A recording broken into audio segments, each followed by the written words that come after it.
This is David Kroodsma with Hub Culture and the World Climate Summit. We are joined today by Elton Sherwin, the Senior Managing Director of Ridgewood Capital and the author of a new book, Addicted to Energy. Elton, thank you for joining us. Real pleasure to be here. Can you tell us what brings you to the World Climate Summit? Well, the World Climate Summit is a meeting of business leaders to see what they can do about helping protect the climate. And I wanted to meet with some of the business leaders that are outside of the Bay Area, outside of the venture capital community. And what is your book about? So it's written as a fictional letter to a governor with the 50 things that a governor or a city council, but what's called subnational policy, what you can do locally to protect the climate. Interesting. And so what sort of solutions do you suggest? Well, there are two things that I'm hot on these days. One is that we go after the greenhouse gases that aren't CO2. Not that we shouldn't go after CO2, but there's more than half the climate change in the next 20 years is going to be driven by soot and methane and ozone. There's a lot we can do quite affordably to limit those things.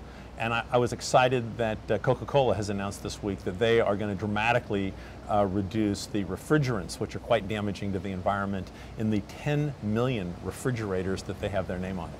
And so why do you think why do you think Coca-Cola is making that pledge? Do you think they're making it because they want to increase their marketing, or do you think they actually are trying to make a meaningful difference on climate change? So I think there's two things going on. One is that it makes good business sense. It lowers costs, and quite frankly, green brands are outselling black brands. Who wants to introduce a product as being the non-green, environmentally bad product these days? So it makes good business sense.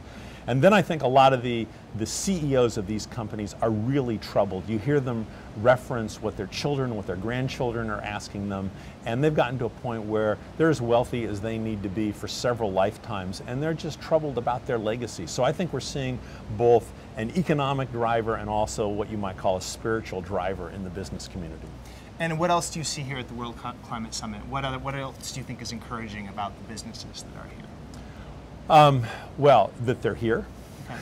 They're focused on this, they're energized, and that's just phenomenal. One thing I would like to see happen a little bit more is disclosure on building energy consumption. Buildings are responsible for more CO2 than anything else on the planet, and the amount of energy they use is pretty much kept secret, and because of that, it lets some buildings that are really doing not very well stay hidden. And I'd like to see some of the big businesses commit to disclosing essentially their utility bills and maybe challenging one of their peer companies to say, let's see who can bring down your utility bill faster, you or us. And I think we'd get a lot of movement if we could get more happening at the building level.